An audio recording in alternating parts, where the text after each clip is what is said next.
Episode 802 से 804 master warrior in cultivation world. ये story मेरे चैनल एडिशन पर अपलोड किए गया है। चलिए शुरू करते हैं। देव परिवार का केंद्रीय क्षेत्र पूरी तरह से शांत था। कनिष्क की चिंता के कारण उसने एक विशाल अलगाव अवरोध भी खड़ा कर दिया था, मानो पूरा देव परिवार एक मजबूत दुश्मन का सामना करने वाला था। मुख्य हॉल में केवल छोटी दानव महारानी, अथर्व और विष्णुदेव ही थे।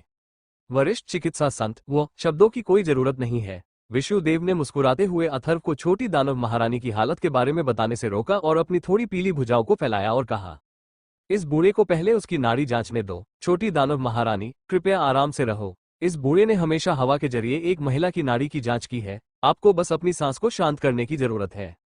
छोटी दानव महारानी ने धीरे से अपना हाथ बढ़ाया और अथर्व की ओर देखा। उसके हाव भाव से साफ पता चल रहा था कि उसे थोड़ी सी भी उम्मीद नहीं थी, क्योंकि उसके जीवन के केवल 3 वर्ष शेष होने का मुद्दा गोल्डन क्रो आत्मा ने व्यक्तिगत रूप से कहा था। वे परिणाम जिनके बारे में गोल्डन क्रो आत्मा ने भी कहा था कि उन्हें ठीक करना या स्थगित करना असंभव है, फिर वे एक साधारण मनुष्य द्वारा कैसे टाले जा सकते हैं? विष्णुदेव ने आगे कुछ नहीं कहा। अपनी बूढ़ी आंखों को धीरे से बंद करते हुए उसने अपनी उंगलियों को एक अजीब इशारे में दबाया और एक गर्म गहन ऊर्जा तुरंत छोटी दानव महारानी की नाड़ियों में प्रवाहित हुई। अथर्व ने अपनी सांस रोक रखी थी। उसका पूरा शरीर स्थिर था, मानो उसे जमीन में ठोक दिया गया हो, और वो जरा सी भी आवाज करने से डर रहा था। अप्रत्याशित रूप से नाड़ी की जांच काफी कम समय में हुई। कुछ ही दर्जन पलों में विष्णुदेव की आंखें धीरे धीरे खुली और उसके तुरंत बाद उसके हाथ नीचे हो गए।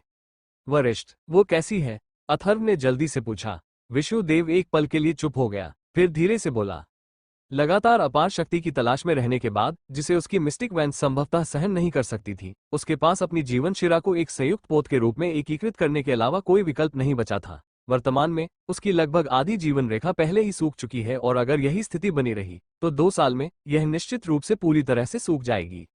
विष्णुदेव के शब्दों ने आखिरकार छोटी दानव महारानी की आंखों में चमक जगा दी थी, क्योंकि यह एक रहस्य था जिसे केवल वो और अथर्व ही जानते थे। इसके अलावा यह एक ऐसा रहस्य था जो दिव्य मार्ग की शक्ति के रहस्यों पर अतिक्रमण करता था। केवल एक नश्वर शरीर वाला ये बुजुर्ग व्यक्ति वास्तव में नाड़ी परीक्षण के कुछ ही पलों में थोड़ी सी भी विसंगति के बिना इसे देखने में सक्षम था। यह सही है, बिल्कुल यही मामला है। अथर्व ने जल्दी से सिर हिलाया और कहा, विशेष कारणों से उस समय के दौरान शक्तिशाली गहन ऊर्जा को जल्दी से प्राप्त करने के लिए उसने बलपूर्वक ऐसी शक्ति ग्रहण की जिसे उसकी मिस्टिक वैन सहन नहीं कर सकती थी। इसका परिणाम ये हुआ कि उसका जीवनकाल केवल 3 साल या उससे भी कम रह गया। वरिष्ठ चिकित्सा संत, क्या आपके पास उसे बचाने का कोई तरीका है? अगर हम जीवन रेखा के बचे हुए हिस्से की तुलना मोमबत्ती से करें तो एक सामान्य व्यक्ति की मोमबत्ती धीरे धीरे पिघलेगी क्योंकि बाती जलती रहेगी। हालांकि उसकी मोमबत्ती ऊर्जा के एक बर्तन के रूप में अपनी जीवन रेखा को जबरदस्ती एकीकृत करने के कारण मानो आग के समुद्र में फेंक दी गई हो। उसकी जीवन शक्ति जल्दी से जलकर नष्ट हो गई। यह उसकी जीवन रेखा से संबंधित है और साथ ही उसके जीवन की जीवन शक्ति से भी संबंधित है। मुश्किल, ये वास्तव में मुश्किल है, विष्णुदेव ने गहरी सांस लेते हुए समझाया। क्या ऐसा हो सकता है कि सीनियर के पास भी कोई रास्ता नहीं है? अथर्व ने भारी मन से कहा। विष्णुदेव ने अपना सिर हिलाया और हल्की मुस्कान बिखेरी और कहा, इस बूढ़े ने बस इतना कहा है कि यह मुश्किल है, लेकिन मैंने यह नहीं कहा कि यह लाइलाज है। विष्णुदेव के शब्द निस्संदेह अथर्व के कानों में स्वर्ग का दिव्य संगीत थे। वो तुरंत विष्णुदेव के सामने घुटनों के बल गिर पड़ा और बहुत उत्साह से बोला, वरिष्ठ, आप कह रहे हैं कि आप उसे बचा सकते हैं? छोटी दानव महारानी जो चुपचाप बैठी थी, वह भी धीरे धीरे उठ खड़ी हुई। हालांकि उसके कोमल चेहरे पर अभी भी एक दबंग भाव था, लेकिन उसकी आंखों की गहराई में स्पष्ट रूप से कुछ हलचल हो रही थी। विष्णुदेव की अभिव्यक्ति गंभीर थी। वो खड़ा हुआ और गहरी सोच में डूबे हुए धीरे धीरे कुछ कदम चला। अथर्व, जो दूसरों के सामने एक बेहद बुरे देवता की तरह था, अब एक आज्ञाकारी बच्चे की तरह था और विष्णुदेव के पीछे पीछे चल रहा था और उसकी व्याख्या सुन रहा था। अपनी गहन शक्ति को बढ़ाने के लिए अपने जीवन का उपयोग करना कोई दुर्लभ बात नहीं है। हालांकि तरीके अलग अलग हैं, लेकिन उनके पीछे का तर्क बहुत हद तक समान है। कुछ लोग अपनी मिस्टिक वैन्स को भारी नुकसान पहुंचाते हैं, कुछ अपने रक्तसार को भारी नुकसान पहुंचाते हैं। यहाँ तक कि कुछ लोग अपनी मिस्टिक वैन्स और जीवन शिरा के बीच ऊर्जा कनेक्शन और तंत्र को बदलकर अपने जीवन की जीवन शक्ति की खपत को तेज कर देते हैं, जिससे उनकी जीवन रेखा और मिस्टिक वैन्स को एक बर्तन के रूप में कार्य करने की अनुमति मिलती है ताकि वे उस शक्ति को बनाए रख सकें जिसे उनकी मिस्टिक वैन्स अकेले नहीं झेल सकती। अथर्व ने लगातार सिर हिलाया। छोटी दानव महारानी तीसरे समूह से संबंधित थी। हालांकि वो परिणामों के बारे में जानती थी, लेकिन बदला लेने के लिए और दानव सम्राट के वंश के अधिकार और सम्मान को पुनः प्राप्त करने के लिए उसने थोड़ी सी भी हिचकिचाहट नहीं की। हालांकि छोटी दानव महारानी की हालत इस बूढ़े द्वारा अपने जीवनकाल में देखी किसी भी स्थिति की तुलना में अनगिनत गुना अधिक गंभीर है, विष्णुदेव ने आह भरते हुए कहा। हालांकि सामान्य व्यक्ति की जीवन रेखा और मिस्टिक वेंस हमेशा से ही जुड़ी होती है, लेकिन वे केवल रूप में जुड़ी होती है और उनके पास अपने संबंधित ऊर्जा तंत्र होते हैं। लेकिन छोटी दानव महारानी की जीवन रेखा और मिस्टिक वेंस के संबंधित ऊर्जा तंत्र वास्तव में पूरी तरह से एक इकाई में विलीन हो गए हैं। ऐसा लगता है कि उस समय उसने जो शक्ति प्राप्त की होगी वो बहुत बड़ी रही होगी।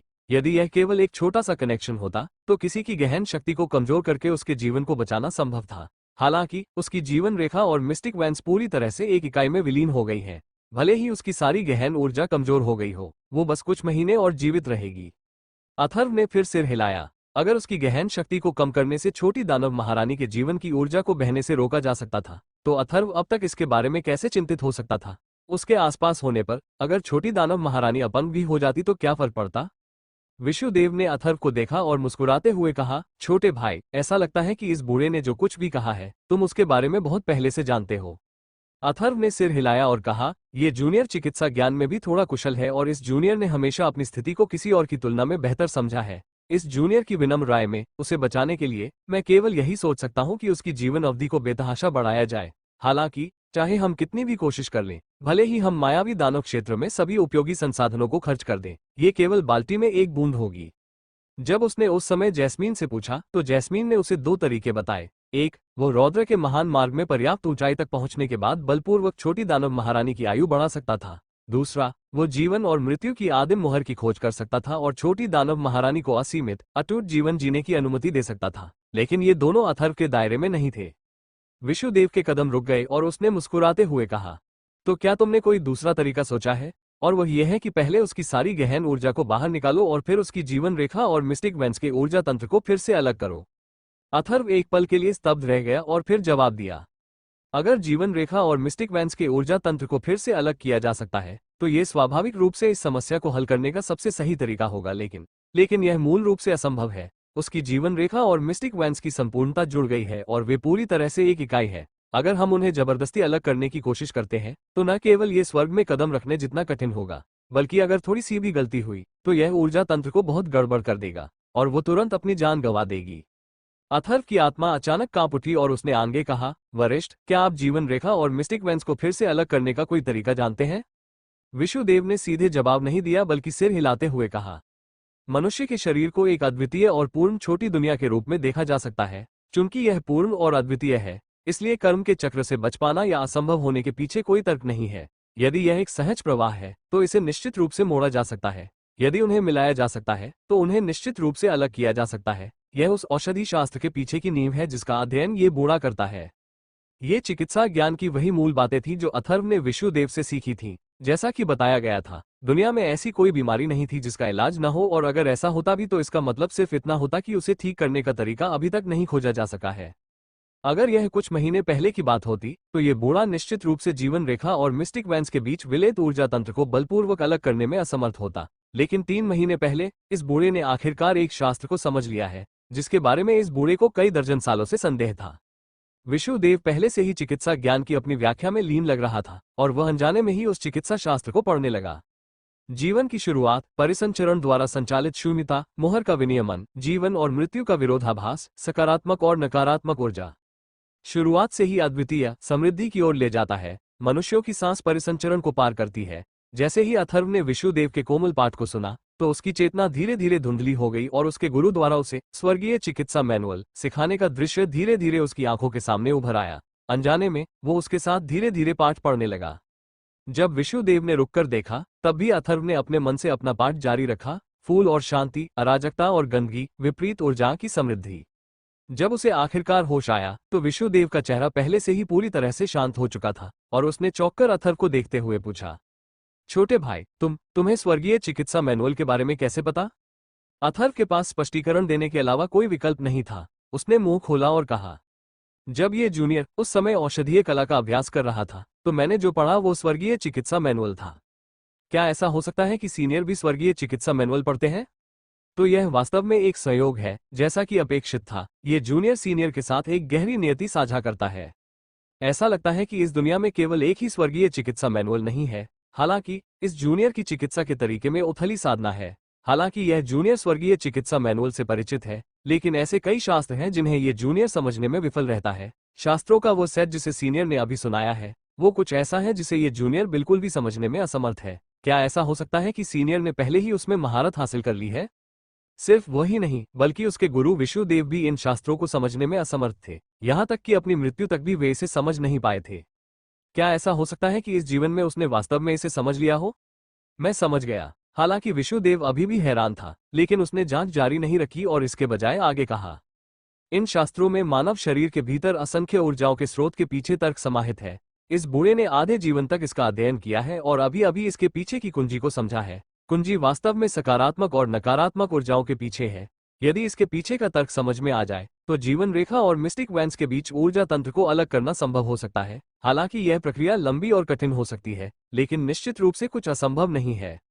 यद्यपि वो उन शास्त्रों के पीछे के सच्चे चिकित्सीय तर्क को पूरी तरह से नहीं समझ सका था, लेकिन चूंकि विष्णुदेव ऐसे शब्द कहने में सक्षम था, तो इससे यह साबित हो गया कि छोटी दानव महारानी को वास्तव में बचाया जा सकता है। अथर्व ने बड़ी खुशी से देखा और उत्साह से कहा, मैं सीनियर से अनुरोध करता हूं कि वह अपनी कुशलता का उपयोग करके छोटी दानव महारानी को बचाए। विष्णुदेव ने फिर भी अपना सिर थोड़ा हिलाया और कहा, यह बूढ़ा आदमी आखिरकार एक पुरुष है। हालांकि मैं तर्क समझता हूं, लेकिन मैं इसे लागू करने में असमर्थ हूं। मैं बस ये ज्ञान किसी को दे सकता हूं। अथर्व ने जल्दी से एक घुटने पर झुककर सिर झुकाया और भारी आवाज में कहा, जूनियर अथर्व सीनियर को गुरु बनाने के लिए तैयार है। मुझे उम्मीद है कि सीनियर मेरी इस मांग को पूरा करेंगे। ये हो। विष्णुदेव ने फिर भी हल्की मुस्कान के साथ कहा, छोटे भाई अभी खड़े हो जाओ। जब इस बूढ़े ने कहा कि मैं अपने ज्ञान को लागू करने में असमर्थ हूं, तो इसका कारण पुरुष या महिला के बीच का रिश्ता नहीं बल्कि कोई और कारण है। मुझे अपना गुरु मानने के मामले में ऐसा बिल्कुल नहीं हो सकता। आपकी आंखें साफ हैं और आपके दिल में कोई बुरी इच्छा नहीं है, लेकिन आपके शरीर में एक भयंकर और खूनी आभा है। भविष्य में आप जीवन भर के नायक बन सकते हैं, लेकिन आप निश्चित रूप से दवा के तरीके से साधना करने के लिए उपयुक्त नहीं है।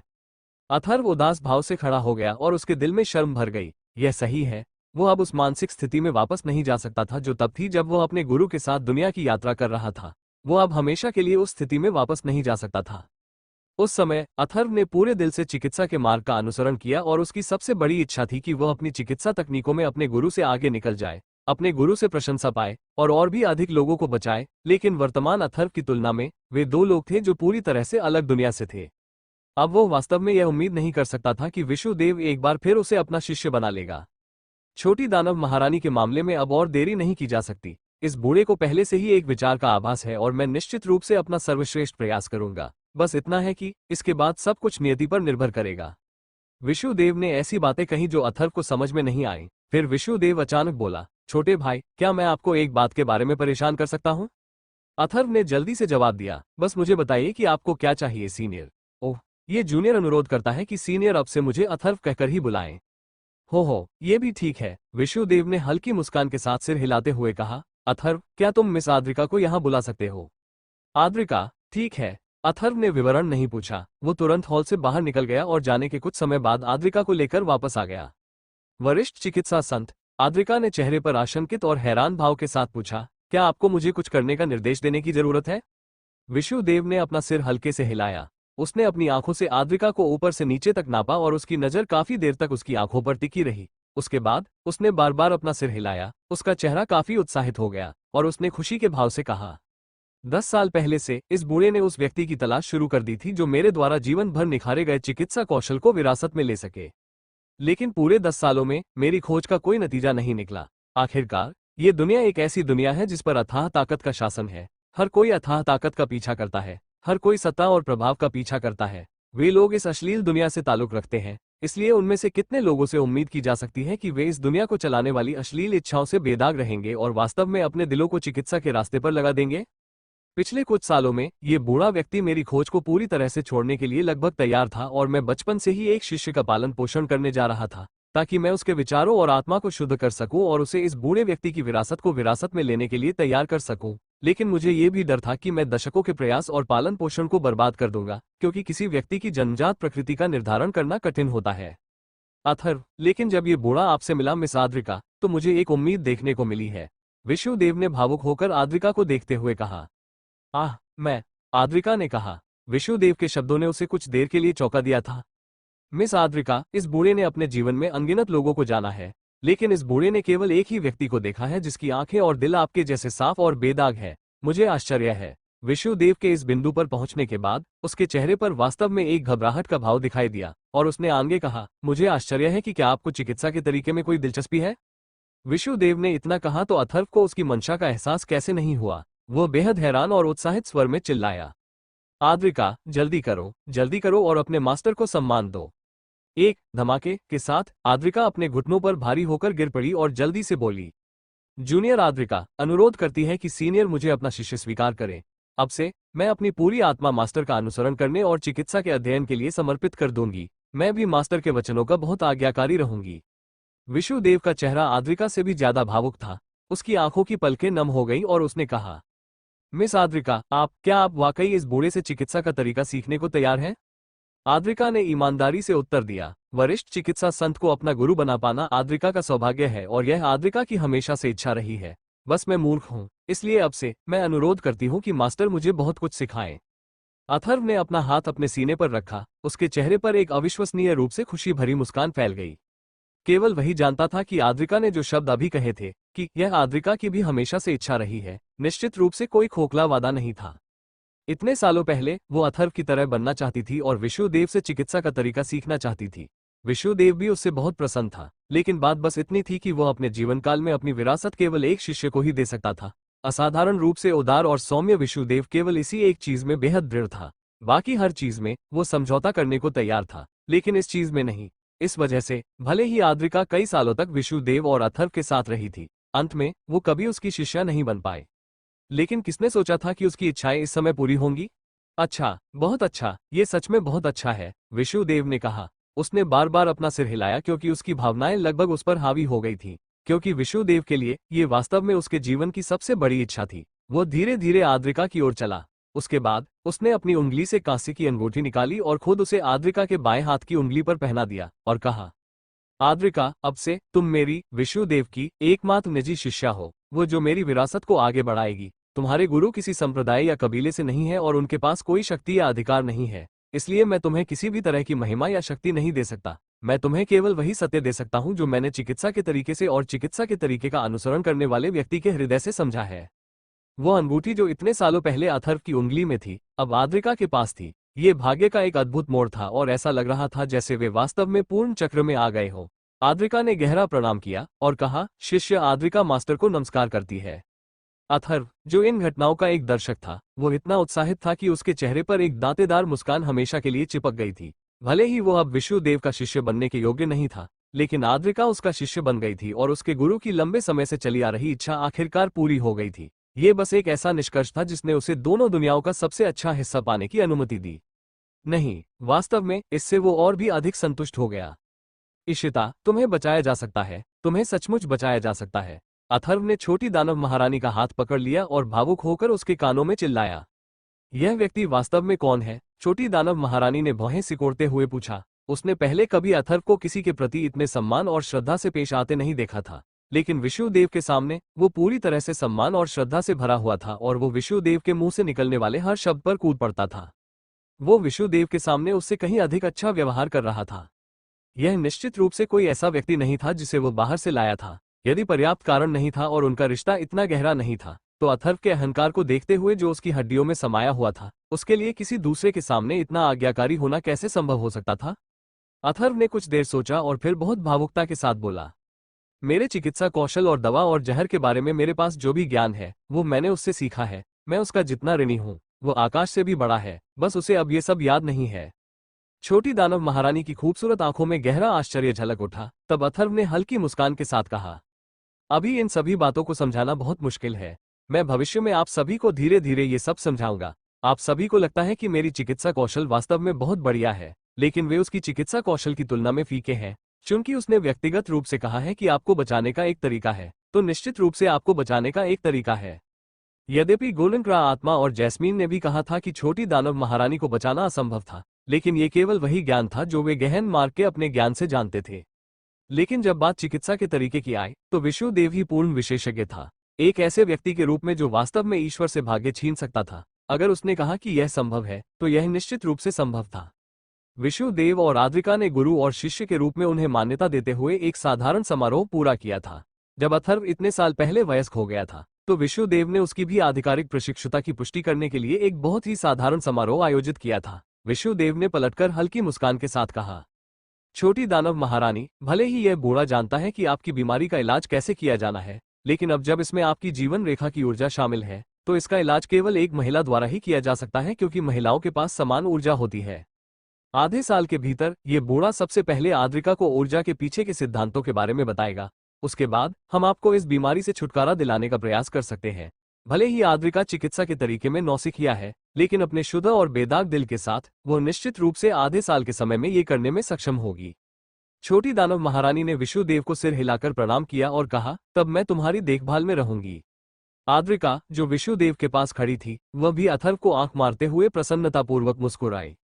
चिकित्सा पद्धति का पालन करने वाले व्यक्ति को अत्यधिक सतर्क रहने की आवश्यकता होती है। परिणामस्वरूप विष्णुदेव एक ऐसा व्यक्ति था जो कभी भी पूर्णता में बात नहीं करता था। यदि वह ऐसा बयान देने के लिए पर्याप्त आश्वस्त था, तो इसका मतलब था कि उसे निश्चित रूप से पर्याप्त आत्मविश्वास था कि वह इस मुद्दे से निपट सकता है, और यह निश्चित रूप से उस चीज के बराबर नहीं था जिसे उसने प्रयास के रूप में वर्णित किया था। हालांकि अथर्व को छोटी दानव महारानी से कोई खुशी की भावना महसूस नहीं हुई। स्वाभाविक रूप से अथर्व को इसके पीछे का कारण भी पता था, जलंधर के कारण जो किसी भी समय प्रकट हो सकता था। छोटी दानव महारानी ने दानवशाही शहर के साथ मिलकर नष्ट होने का संकल्प ले लिया था, इसलिए उसने लंबे समय से खुद को अगले 6 महीनों से ज्यादा जीवित न रहने के लिए समर्पित कर दिया था। अथर्व ने भी उसे अभी तक यह नहीं बताया था कि अपनी निराशाजनक स्थिति को हल करने से पहले उसे अपनी सारी गहन ऊर्जा बाहर निकालनी होगी। जबकि वो एक महान दुश्मन का सामना कर रही थी, वो निश्चित रूप से ऐसा नहीं होने देगी। ऐसा लगता है कि छोटी दानव महारानी को शांति से अपना उपचार स्वीकार कराने का एकमात्र तरीका ये था कि पहले जलंधर नामक बड़े खतरे से छुटकारा पाया जाए। उसके बाद भले ही छोटी दानव महारानी अपनी सारी गहन शक्ति खो दे, लेकिन जब तक वह आसपास था, जब तक देव परिवार आसपास था, और जब तक वे सभी संरक्षक परिवार और महान ड्यूक महल जो या तो उसके प्रति वफादार थे या गुलाम छाप के कारण और भी अधिक आज्ञाकारिता के लिए मजबूर थे, आसपास थे, वह अभी भी छोटी दानव महारानी रहेगी, जिसने मायावी दानव क्षेत्र पर सर्वोच्च शासन किया था। इसके अलावा उसके गोल्डन क्रो वंश और गहन ऊर्जा के नियमों और सिद्धांतों के बारे में उसके ज्ञान को देखते हुए, एक बार जब वह अपनी गहन शक्ति को पुनः विकसित करना शुरू कर देगी, तो वह बहुत विकसित हो जाएगी। जब अथर्व, छोटी दानव महारानी और बाकी लोग हॉल से बाहर निकले, तो कनिष्क जल्दी से अथर्व के पास और नर्म लेकिन चिंतित आवाज में बोला, तो निष्कर्ष क्या था? अथर्व ने कोई जवाब नहीं दिया। इसके बजाय उसने अपने पिता की ओर एक हल्की लेकिन शांत मुस्कान बिखेरी। कनिष्क के चेहरे पर जंगली खुशी दिखाई दी और उसने विष्णुदेव की ओर गहराई से झुककर कहा, वरिष्ठ चिकित्सा संत, यदि आप छोटी दानव महारानी को बचाने में सक्षम हैं, तो आप हमारे पूरे मायावी दानव क्षेत्र के महान उपकारकर्ता होंगे। कुलपति कनिष्क के शब्द बहुत भारी है। ये बूढ़ा व्यक्ति केवल वही कर रहा है जो एक डॉक्टर को करना चाहिए। इसके अलावा मुझे पूरा विश्वास नहीं है कि मैं ये कार्य पूरा कर सकता हूँ, इसलिए हमें अभी भी ईश्वर की दया पर निर्भर रहना होगा। विष्णुदेव के शब्द और व्यवहार हमेशा की तरह ही थे। वो अभी भी शांत और स्थिर पानी की तरह था। वो जरा भी परेशान नहीं था, भले ही उसका मरीज छोटी दानव महारानी थी। कनिष्क के दिल में प्रशंसा की भावना पनपी और उसने कहा, वरिष्ठ चिकित्सा संत पहली बार मायावी दानव क्षेत्र में आए हैं, इसलिए आपको अभी रहने के लिए कोई जगह नहीं मिलनी चाहिए। क्या आपको हमारे देव परिवार के घर में रहना पसंद आएगा? विष्णुदेव ने प्रस्ताव स्वीकार करने से पहले कुछ देर सोचा और सिर हिलाते हुए कहा, चूंकि मामला ऐसा है, तो मुझे आपको परेशान करना होगा। आंगन तैयार हो गया है। अथर्व, वरिष्ठ चिकित्सा संत को उनके निवास पर ले जाओ ताकि वे आराम कर सकें। ठीक है। विष्णुदेव ने एजियो क्लाउड महाद्वीप से मायावी दानव क्षेत्र तक पहुंचने के लिए लगातार आयामी यात्रा की थी, इसलिए वह वास्तव में थका हुआ था। जब वे आंगन की ओर चल रहे थे, तो अथर्व आखिरकार पूछने की इच्छा को रोक नहीं सका, वरिष्ठ, आप छोटी दानव महारानी को उपहार देने के लिए किस विधि का उपयोग करने जा रहे हैं? ये जूनियर वास्तव में कुछ भी नहीं सोच सकता है। नहीं, मैं समझ सकता हूँ कि आपने अभी क्या कहा। हो, विष्णुदेव ने हल्की सी हंसी दी। ये स्पष्ट था कि आद्रिका को शिष्य बनाने के बाद वो काफी अच्छे मूड में था, इसलिए उसने उदारता से समझाया। चूंकि इसमें मिस्टिक वैन्स और जीवन रेखा दोनों शामिल हैं, इसलिए उसका इलाज करने की प्रक्रिया बहुत लंबी और कठिन होगी, लेकिन इसके पीछे केवल एक सिद्धांत है। उसकी मिस्टिक वैन्स और जीवन शिराओं का ऊर्जा परिसंचरण पूरी तरह से असामान्य है, इसलिए यह स्वाभाविक रूप से उन नियमों का उल्लंघन करता है जो मानव शरीर के भीतर ऊर्जा तंत्र को नियंत्रित करते हैं। इसलिए यदि आप एक सामान्य व्यक्ति के ऊर्जा तंत्र का उपयोग धीरे धीरे छोटी दानव महारानी के असामान्य ऊर्जा तंत्र को निर्देशित और विनियमित करने और ऊर्जा तंत्र के उन असामान्य सिद्धांतों को ठीक करने के लिए करते हैं, तो समय बीतने के साथ सब कुछ अपने आप ठीक हो जाएगा। अथर्व हमेशा से मानता था कि उसे चिकित्सा के पीछे के सिद्धांतों का गहरा ज्ञान है, लेकिन इस स्पष्टीकरण से पूरी तरह से चकित हो गया और बोला, किसी अन्य व्यक्ति की ऊर्जा तंत्र का उपयोग करके उसे विनियमित और सही करना, ये आप इसे कैसे करने जा रहे हैं?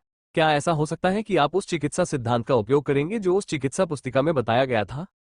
यह सही है। विष्णुदेव ने सिर हिलाया और कहा, छोटी दानव महारानी एक महिला है और उसकी ऊर्जा एक महिला की ऊर्जा है। इसलिए उसे अपनी ऊर्जा प्रणाली को विनियमित और सही करने के लिए किसी अन्य महिला की ऊर्जा की आवश्यकता है। चिकित्सा मैनुअल जिसे ये बूढ़ा व्यक्ति अपने जीवन के अधिकांश समय से समझने की कोशिश कर रहा है, उसमें विशेष रूप से एक सिद्धांत के बारे में बात की गई है। वो सिद्धांत बताता है कि एक ऊर्जा अपने समान ऊर्जा का ही अनुसरण करती है। इसने इस बूढ़े व्यक्ति को एक नया विशाल और व्यापक क्षितिज देखने की अनुमति दी। ये बूढ़ा सबसे पहले आद्रिका को ऊर्जा परिसंचरण के पीछे के सिद्धांतों के बारे में सिखाएगा। एक बार जब वह इस सिद्धांत और उससे जुड़े कौशल को समझ लेगी और उसमें महारत हासिल कर लेगी, तो वह और छोटी दानव महारानी एक साथ अपने गुप्त उद्यानों को छुएंगी। इससे उनकी ऊर्जाएं भी आपस में जुड़ जाएंगी। वहां से हम जबरन जुड़ी हुई छोटी दानव महारानी की जीवन शिरा और मिस्टिक वेंस को अलग कर देंगे। अगर हम इसे कुछ महीनों तक जारी रखते हैं और कोई बड़ी दुर्घटना नहीं होती है, तो हमें बेहतरीन परिणाम देखने को मिलेंगे। हालांकि इस उपचार की सफलता और अवधि पूरी तरह से आद्रिका की जन्मजात प्रतिभा और उसकी समझ की शक्तियों पर निर्भर करेगी। विष्णुदेव के शब्दों से ऐसा लगा जैसे किसी ने अथर्व के सिर के पिछले हिस्से पर भारी डंडे से प्रहार किया हो और उसे ऐसा महसूस हुआ जैसे उसकी दृष्टि धुंधली हो गई हो।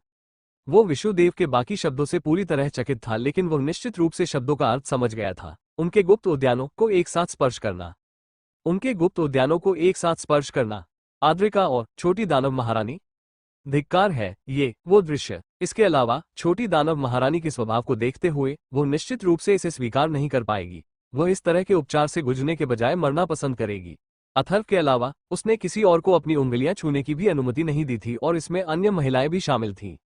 हम एक मिनट रुको। अगर हम बिस्तर पर लेटे हुए उसके व्यवहार के बारे में बात कर रहे हैं, तो छोटी दानव महारानी वास्तव में उस समय विशेष रूप से आज्ञाकारी थी और वो व्यवहारिक रूप से अमायरा से भी अधिक विनम्र और नम्र थी। यदि वह ये सुनिश्चित कर सके कि छोटी दानव महारानी और आद्रिका के बीच अच्छे संबंध स्थापित हो जाएं, तो शायद अभी भी एक संभावना होगी। ऐसा लग रहा था कि उसे छोटी दानव महारानी और आद्रिका के बीच अच्छे संबंध स्थापित करने के लिए कड़ी मेहनत करने की जरूरत थी। ऐसा लगता है कि भले ही वो सीधे तौर पर इसमें शामिल नहीं था, फिर भी उसका कार्य अत्यंत कठिन था।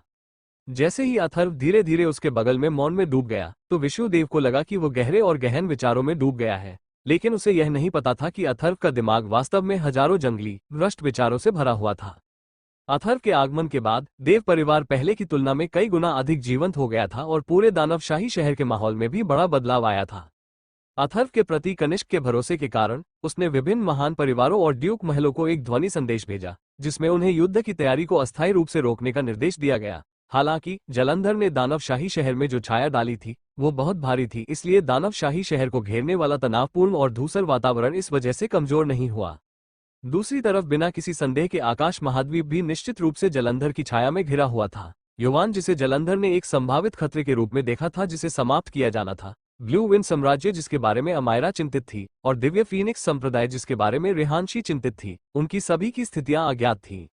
अथर्व के वापस लौटने के तीसरे दिन आखिरकार अगनोश जाग गया और आद्रिका ने चिकित्सा के तरीके के अध्ययन में विष्णुदेव का पूरे दिल से साथ देना शुरू कर दिया। चौथे दिन अथर्व ने अकेले ही आकाश महाद्वीप की ओर जाने का फैसला किया। यदि वो जलंधर को खत्म करने में देरी करता, तो कौन भविष्यवाणी कर सकता था कि वो आगे किस तरह की भयावह चीजें करेगा। अथर्व, क्या अब तुम सचमुच जलंधर को हराने के प्रति आश्वस्त हो? छोटी दानव महारानी ने चिंतित होकर पूछा। पिछले कुछ दिनों में अथर्व ने सभी को एजो क्लाउड महाद्वीप में अपने अनुभवों का संक्षिप्त विवरण दिया था। हालांकि अथर्व की गहन शक्ति विस्फोटक रूप से बड़ी थी, लेकिन छोटी दानव महारानी, उसकी और रेहानशी की संयुक्त शक्ति भी पिछली बार जलंधर को हरा नहीं पाई थी। वर्तमान में केवल एक छोटा सा महीना ही बीता था। क्या वर्तमान अथर्व वास्तव में शक्ति में पिछले विशाल अंतर को पार कर सकता है? हालांकि मैं 100% आश्वस्त नहीं हूं और यह अनुमान लगाने में असमर्थ हूं कि इस एक महीने में जलंधर ने कितना सुधार किया है, लेकिन कम से कम मैं उसकी जांच कर सकता हूं। भले ही मैं हार जाऊं, फिर भी मैं सुरक्षित रूप से बच सकता हूं। यद्यपि अथर्व ने इसे इस तरह से कहा, लेकिन उसकी आंखों से स्पष्ट रूप से गर्वपूर्ण आत्मविश्वास झलक रहा था। अथर्व, मुझे अपने साथ चलने दो। मैं इस बात को लेकर चिंतित हूं कि शाही पिता और बाकी लोग कैसे हैं, रेहानशी ने धीरे से कहा। चिंता मत करो, अथर्व ने सांत्वना दी और कहा, पिछली बार जलंधर गंभीर रूप से घायल हो गया था, इसलिए वो आधे महीने या उससे भी कम समय के बिना पूरी तरह से ठीक नहीं हो सकता। इसके अलावा पिछली बार के बाद वो निश्चित रूप से अपने शैतानी खून के भीतर की शक्ति को बाहर निकालने में अधिक अधीर हो जाएगा, इसलिए उसके पास अन्य मामलों की परवाह करने के लिए विचार और समय नहीं होगा। अगर तुम जाने पर अड़े हो तो रेहानशी को भी साथ ले जाओ। छोटी दानव महारानी ने उसे ठंडी नजर से देखा और कहा। रेहानशी की ताकत को जोड़कर तुम्हारी संभावनाएं भी बढ़ जाएंगी। तुम्हारे साथ कोई होगा तो कम से कम तुम याद रखोगे कि अपने जीवन को कैसे संजोना है। अथर्व की नजर सुदूर उत्तर की ओर थी। वह आकाश महाद्वीप की दिशा थी। अनजाने में उसे वहां से निकले हुए कई महीने हो चुके थे। अब अंततः लौटने का समय आ गया था। जलंधर के सभी ऋणों को समाप्त करने का समय भी। आकाश महाद्वीप, दिव्य फीनिक्स साम्राज्य, फीनिक्स शहर। छोटी फीनिक्स सिटी जिसे जैस्मीन ने कुछ महीने पहले नष्ट कर दिया था, अभी भी उसी तरह की जर्जर स्थिति में थी और ऐसा लग रहा था कि इसके बाहरी हिस्से में केवल मामूली मरम्मत की गई थी। छोटी फीनिक्स सिटी, जो आमतौर पर एक भयंकर गर्मी से भरी हुई थी, वर्तमान में बेजान दिख रही थी। ऊपर आसमान से देखने पर किसी भी चलती हुई आकृति को देखना लगभग असंभव था। ये कैसे हो सकता है? फीनिक्स शहर के सभी लोग कहाँ चले गए? रेहानशी दिव्य फीनिक्स संप्रदाय की स्थिति के बारे में चिंतित थी, इसलिए अथर्व और रेहानशी जिस निर्देशांक पर पहुंचे वो छोटे फीनिक्स शहर के ठीक ऊपर का आकाश था। हालांकि उन्होंने जो देखा वो पूरी तरह से उजाड़ दृश्य था। चिंतित मत होइए, कुछ महीने पहले की तुलना में छोटे फीनिक्स शहर में विनाश के निशानों में कोई बड़ी वृद्धि नहीं हुई है। चलो पहले नीचे जाकर आसपास पूछताछ करते हैं। अथर्व ने रेहानशी के छोटे हाथ को खींचा और उसे सीधे नीचे लाया। वे उस बुजुर्ग व्यक्ति के सामने पहुंचे जिसके पास सबसे मजबूत गहन आभा थी। वो बुजुर्ग आदमी कुछ बातों की वजह से स्तब्ध लग रहा था और अथर्व और रेहानशी के अचानक प्रकट होने के कारण वो सदमे से कुछ कदम पीछे हट गया। जिस क्षण उसने रेहानशी को देखा, उसने चौंककर अपनी बूढ़ी आंखें चौड़ी कर ली और सदमे से बड़बड़ाया। राजकुमारी स्नो, ये सच में आप हैं? मैं सपना नहीं देख रहा हूं, है ना? तभी उसने अचानक रेहानशी के बगल में अथर्व को देखा और उसकी आंखें लगभग अपनी आंखों के गड्ढों से बाहर निकल आई थी। तुम? आकाश महाद्वीप के सभी लोगों का मानना था कि अथर्व पहले ही मर चुका है। 33वें बुजुर्ग, यह मैं ही हूँ। शाही पिता कहाँ है? जल्दी से मुझे बताओ कि शाही पिता और बाकी लोग कहाँ गए हैं?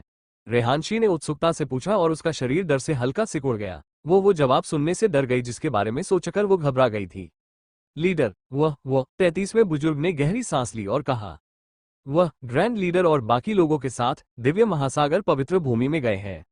रेहानशी का शरीर तुरंत नर्म पड़ गया। उसका पूरा शरीर अथर्व की छड़ाती से टकराया और उसने आखिरकार अपने होठों के बीच राहत की एक लंबी सांस ली। अथर्व वाकई आगे बढ़कर इस 33वें बुजुर्ग को 33 बेरहम थप्पड़ मारना चाहता था। अगर वे दिव्य महासागर पवित्र भूमि गए हैं तो सीधा कहो कि वे दिव्य महासागर पवित्र भूमि में चले गए हैं। ऐसा नहीं है कि वे पाताल लोक में चले गए हैं। आखिर उसे इतना हड़बड़ाने की क्या जरूरत थी? दिव्य महासागर पवित्र भूमि? अथर्व की भौहें तन गईं और उसने पूछा, वे वहां क्यों गए? 33वें बुजुर्ग को पुनर्जीवित अथर्व का सामना करते समय अभी भी थोड़ा झटका लगा और उसने कुछ क्षणों बाद उत्तर दिया, ये भगवान सम्राट सम्मेलन है। जलंधर का भगवान सम्राट सम्मेलन। जलंधर भगवान सम्राट सम्मेलन में खुद को आकाश महाद्वीप के सर्वोच्च भगवान के रूप में सम्मानित करेगा। जो लोग निमंत्रण स्वीकार नहीं करते हैं उन्हें भगवान सम्राट के खिलाफ जाते हुए माना जाएगा और उनके संप्रदायों और परिवारों का नरसंहार किया जाएगा। भगवान सम्राट सम्मेलन। खुद को भगवान सम्राट के रूप में प्रस्तुत करना, यह निश्चित रूप से अहंकार का एक बड़ा प्रदर्शन है। अथर्व ने ठंडे स्वर में हंसते हुए कहा और फिर बुजुर्ग से पूछा, ये भगवान सम्राट सम्मेलन कब शुरू होगा? आज ही है। लीडर और बाकी लोग कई दिन पहले ही वहां जा चुके हैं। 33वें बुजुर्ग ने जवाब दिया। आज? शाही पिता, दादा, परदादा और बाकी सब, क्या वे सब ठीक हैं? रेहानशी ने फिर भी थोड़ी चिंता के साथ पूछा और कहा, जब मैं यहाँ नहीं थी तो क्या जलंधर यहाँ आया था? नहीं। हालांकि दिव्य तलवार पवित्र भूमि के लोग कई बार आए हैं और हर बार वे भारी मात्रा में गहन क्रिस्टल, दवा और गोलियां लेकर गए हैं। हमारे पास उनकी बात मानने के अलावा कोई विकल्प नहीं है। 33वें ने असहाय भाव से जवाब दिया और थोड़े डरे हुए स्वर में कहा। किसी तरह वो जलंधर मूल रूप से किंवदंतियों के भूत देवता से भी अधिक भयानक हो गया था। मैंने सुना है कि पहले जब अन्य 3 पवित्र लीडरों ने अपनी शक्तियों को मिलाया तब भी वे अकेले उसके द्वारा बुरी तरह पराजित हुए। अफवाहों के अनुसार यहाँ तक कि उसका व्यक्तित्व भी असाधारण रूप से क्रूर और हिंसक हो गया है। कोई भी व्यक्ति या कोई भी संप्रदाय जिसने उसके अधीन न होने का जरा भी विचार किया, उसे दिव्य तलवार पवित्र भूमि द्वारा मार दिया गया। यहाँ तक कि दिव्य सम्राट पवित्र भूमि, दिव्य महासागर पवित्र भूमि और सूर्य चंद्र पवित्र भूमि से संबंधित कई लोग भी जलंधर के हाथों मारे गए हैं। मुझे डर है कि इसमें बहुत ज्यादा समय नहीं लगेगा, जब 3 पवित्र भूमियों के पास पीछे हटने और जलंधर के अधीन होने के अलावा कोई विकल्प नहीं होगा। आज से आकाश महाद्वीप में 4 पवित्र लीडर नहीं रहेंगे।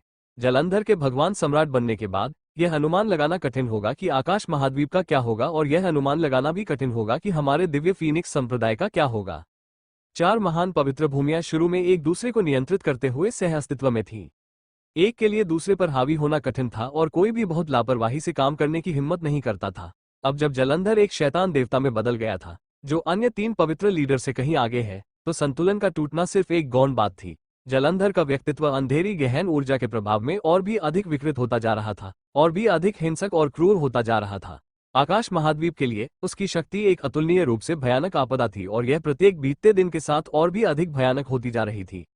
रेहानशी, हम दिव्य महासागर पवित्र भूमि जा रहे हैं। अथर्व ने रेहानशी को खींचा और तुरंत अंतरिक्ष की दरार में गायब हो गया। प्राचीन जहाज ने एक बार फिर छलांग लगाई और तुरंत ही छोटे फीनिक्स शहर से दिव्य महासागर पवित्र भूमि के समुद्री क्षेत्र के ऊपर पहुंच गया। वे पहली नजर में अपनी दृष्टि की रेखाओं से सीधे दक्षिण की ओर एक उथले नीले रंग की चमक से घिरे एक तैरते हुए द्वीप को देख सकते थे। हालांकि जब अथर्व ने पहली बार दिव्य महासागर पवित्र भूमि का दौरा किया था, तब की तुलना में तैरते हुए द्वीप के चारों ओर की नीली रोशनी में स्पष्ट रूप से अराजकता के हल्के संकेत दिखाई दे रहे थे। उनके पैरों के नीचे एक छोटा गोलाकार द्वीप था और छोटे द्वीप के केंद्र में एक आयामी गहन संरचना चमक रही थी। अथर्व ने याद किया कि जब उन्होंने पहली बार दिव्य महासागर पवित्र भूमि का दौरा किया, तो उन्हें पहले इस छोटे से द्वीप पर भेजा गया था। ये दिव्य महासागर पवित्र भूमि है, रेहानशी ने हल्के से बुदबुदाया और चौंक कर उसे देखा। ये स्पष्ट नहीं था कि वह हंसराज और बाकी लोगों के बारे में चिंतित थी, या फिर उसे वो दृश्य याद आ गया था जब वे पहली बार यहाँ आए थे। अथर्व ने सिर हिलाया और कहा, 1 साल से भी कम समय हुआ है और मुझे कभी उम्मीद नहीं थी कि मैं फिर से यहाँ वापस आऊंगा। जलंधर वास्तव में एक भयानक व्यक्ति है। महत्वाकांक्षा, प्रतिभा, योजनाएं, निर्दयता, धैर्य और अवसर। अब तक उसके पास वो सारी चीजें होनी चाहिए थी जिनकी उसे जरूरत थी। हालांकि दुर्भाग्य से अपने आखिरी कदम पर वह एक पागल व्यक्ति में बदल गया जिसने अपना शरीर और दिमाग दोनों खो दिया है। अथर्व ने खुद से ही बुदबुदाया। आज भगवान सम्राट सम्मेलन वो क्षण था जहां वो अपने श्रम के फल का पूर्ण आनंद उठाएगा। अथर्व, क्या हम सीधे जा रहे हैं? रेहानशी ने पूछा। अथर्व ने एक पल के लिए सोचा और कहा, चलो अभी भी अपनी उपस्थिति को छिपाते हैं और सावधानी से आगे बढ़ते हैं। चलो पहले महासागर महल में स्थिति की जांच करते हैं। जैसे ही अथर्व और रेहानशी हवा में उठने वाले थे, उनके नीचे आयामी संरचना अचानक सफेद रोशनी से चमक उठी और 2 आकृतियां एक के बाद एक बाहर निकली।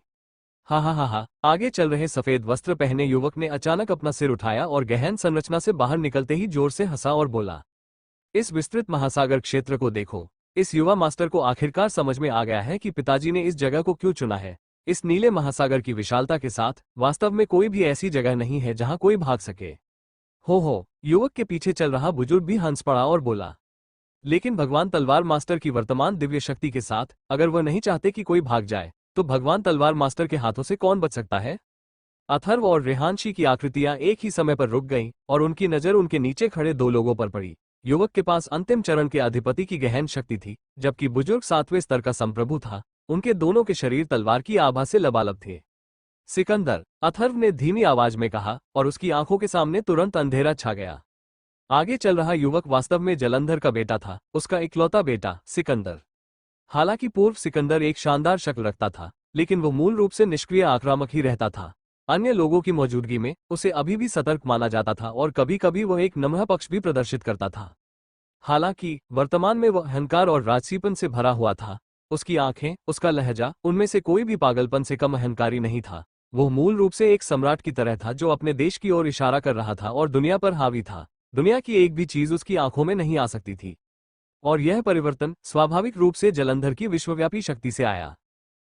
ये स्वाभाविक है। हालांकि अभी भी कई अवज्ञाकारी लोग हैं।